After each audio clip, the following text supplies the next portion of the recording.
Beneath the burnt orange sky of Oaxaca, the archaeological team stood breathless before an unassuming stone facade, long sealed and hidden among Monte Albán's sprawling terraces.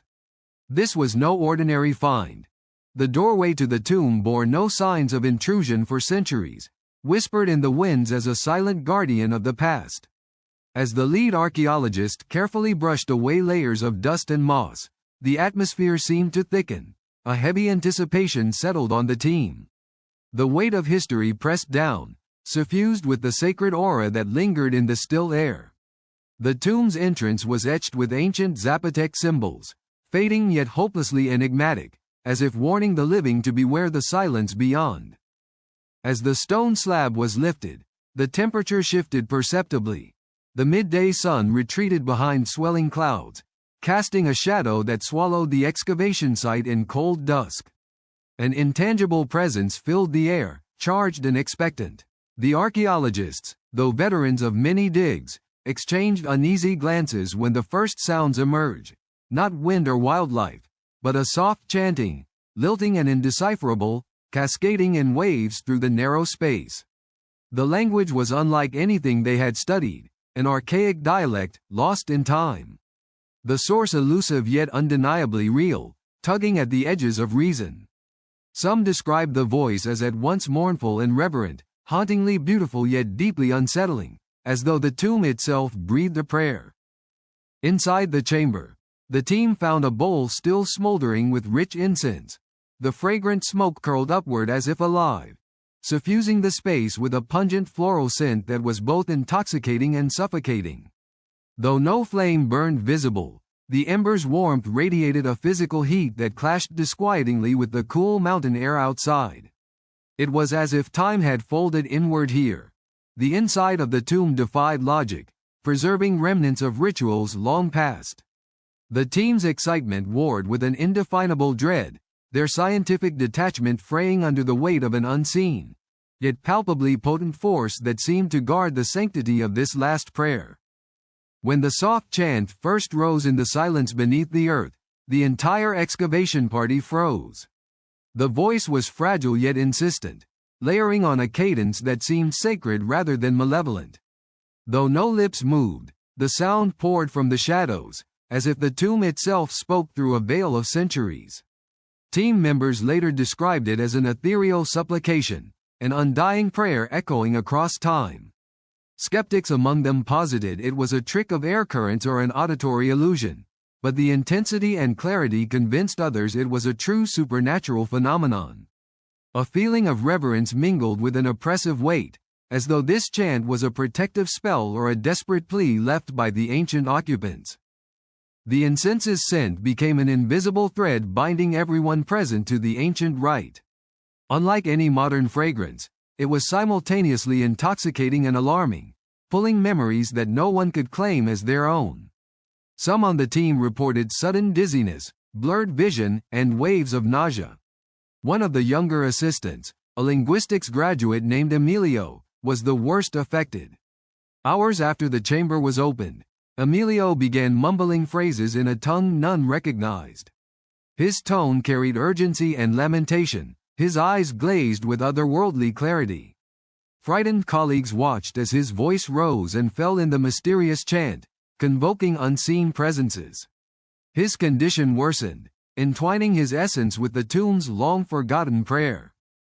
In a poignant moment of collapse, Emilio drew a symbol on the ground, a glyph unlike any found in established Zapotec archives or codices.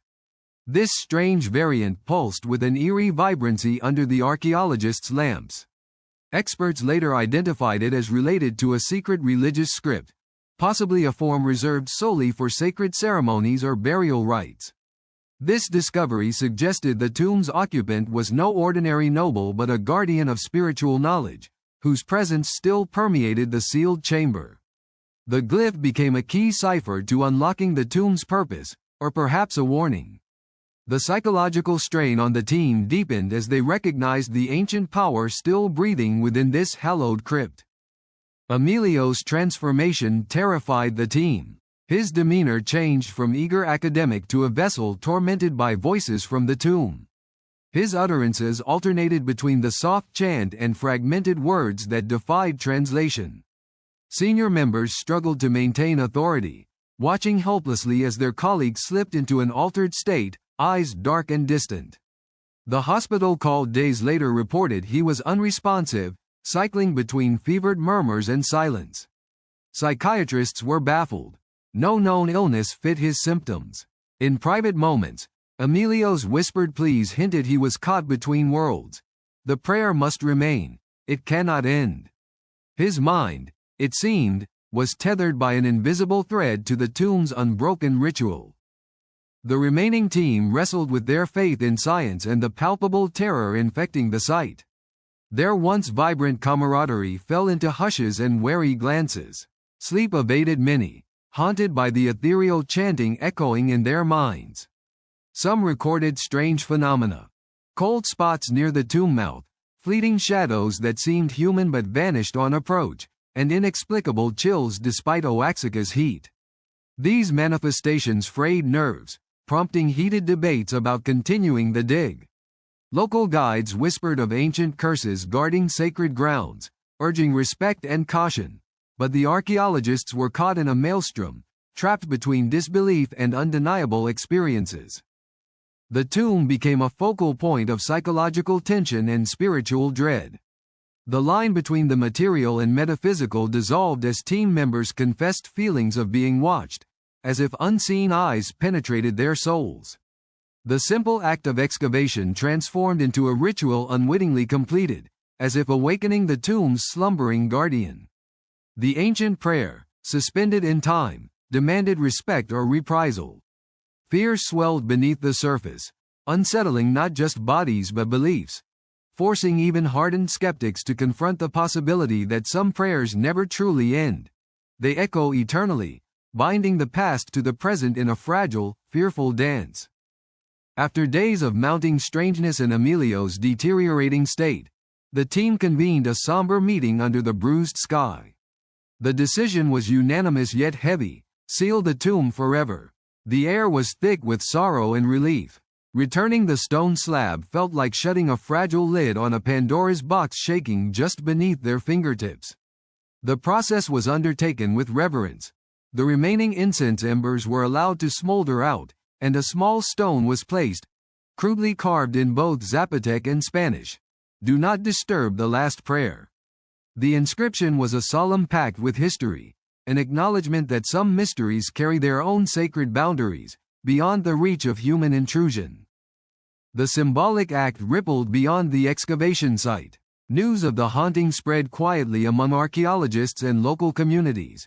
A whispered acknowledgement that respect for spiritual legacy sometimes surpasses the thirst for knowledge. Some traditional Zapotec elders regarded the closure as a restoration of balance, asserting that the last prayer belonged to the spirits, not the curious. They reminded outsiders that Monte Albán was a living memory, where echoes of ancestors demanded discretion.